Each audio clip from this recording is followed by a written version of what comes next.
चलिए साथियों, मन की शांति के कारवां को एक कदम और बढ़ाते हुए आज फिर उपस्थित हूँ आपके बीच एक और बहुत ही सुंदर प्रेरक प्रसंग लेकर। भगवान की माया। सुदामा ने एक बार श्री कृष्ण जी से पूछा, कान्हा, मैं आपकी माया के दर्शन करना चाहता हूँ, कैसी होती है? श्री कृष्ण ने टालना चाहा, लेकिन सुदामा की जिद पर श्री कृष्ण ने कहा, अच्छा, कभी वक्त आएगा तो बताऊंगा। और फिर एक दिन कहने लगे, सुदामा आओ, गोमती में स्नान करने चलें। दोनों गोमती के तट पर गए, वस्त्र उतारे, दोनों नदी में उतरे। श्री कृष्ण स्नान करके तट पर लौट आए, पीतांबर पहनने लगे। सुदामा ने देखा कृष्ण तो तट पर चला गया है, मैं एक डुबकी और लगा लेता हूँ। और जैसे ही सुदामा ने डुबकी लगाई, भगवान ने उसे अपनी माया का दर्शन करा दिया।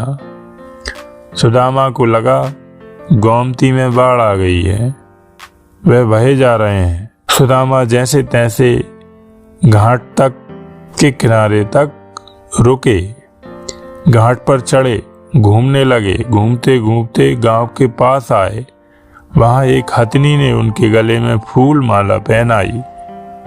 ऐसे दिखाई थी श्री कृष्ण सुदामा को अपनी माया। सुदामा हैरान हुए, लोग इकट्ठे हो गए। लोगों ने कहा, हमारे देश के राजा की मृत्यु हो गई। हमारा नियम है, राजा की मृत्यु के बाद हथनी जिस भी व्यक्ति के गले में माला पहना दे, वही हमारा राजा होता है। हथनी ने आपके गले में माला पहनाई है, इसलिए अब आप हमारे राजा हैं। सुदामा हैरान हुआ, राजा बन गया। एक राजकन्या के साथ उसका विवाह भी हो गया, 2 पुत्र भी पैदा हो गए। एक दिन सुदामा की पत्नी बीमार पड़ गई, आखिर मर गई। सुदामा दुख से रोने लगा। उसकी पत्नी जो मर गई थी, जिसे वह बहुत चाहता था, सुंदर थी, सुशील थी। लोग इकट्ठे हो गए। उन्होंने सुदामा को कहा, आप रोएं नहीं, आप हमारे राजा हैं, लेकिन रानी जहाँ गई है वहीं आपको भी जाना है। यह मायापुरी का नियम है। आपकी पत्नी को चिता में अग्नि दी जाएगी, आपको भी अपनी पत्नी की चिता में प्रवेश करना होगा।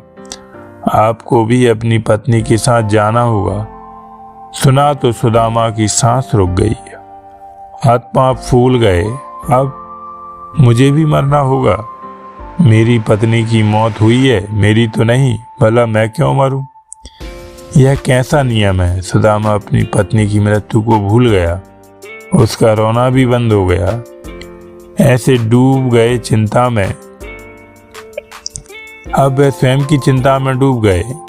कहा, भी भाई, मैं तो मायापुरी का वासी नहीं हूँ, मुझ पर आपकी नगरी का कानून लागू नहीं होता, मुझे क्यों जलाना होगा? लोग नहीं माने। कहा, अपनी पत्नी के साथ आपको भी चिता में जलना होगा, मरना होगा, यह यहाँ का नियम है।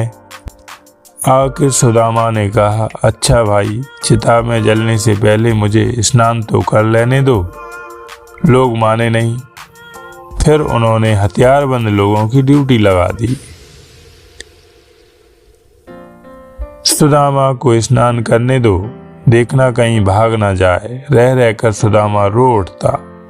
सुदामा इतना डर गया कि उसके हाथ पैर कांपने लगे। वह नदी में उतरा, डुबकी लगाई और फिर जैसे ही बाहर निकला, उसने देखा माया नगरी कहीं भी नहीं। किनारे पर तो श्री कृष्ण अभी अपना पीतांबर ही पहन रहे थे और वह एक दुनिया घूम आया है, मौत के मुंह से बचकर निकला है।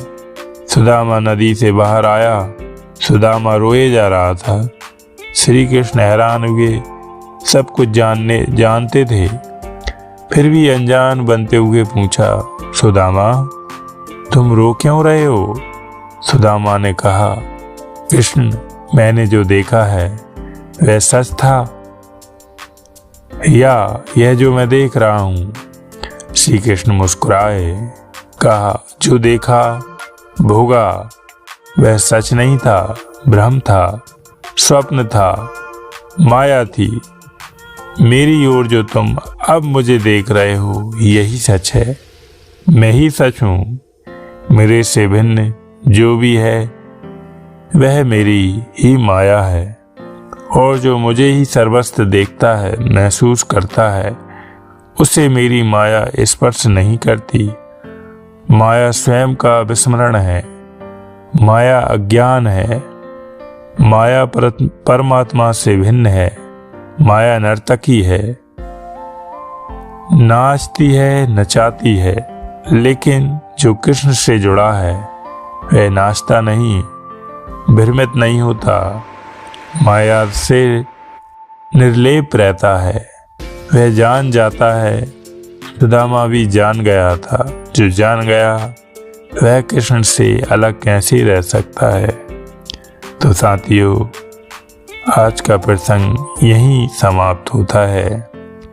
यह प्रेरणादायी प्रसंग आपको कैसा लगा कृपया कमेंट कर जरूर बताएं, और इसी प्रकार के और विचार प्रेरक प्रसंग, कहानियां जो आपके जीवन को परिवर्तित कर देंगी,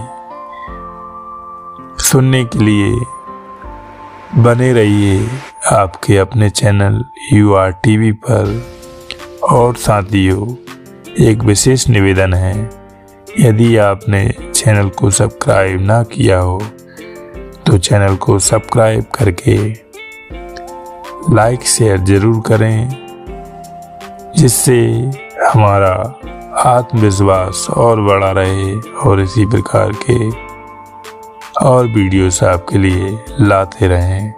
जय श्री कृष्ण, जय श्री राधे, जय श्री श्याम।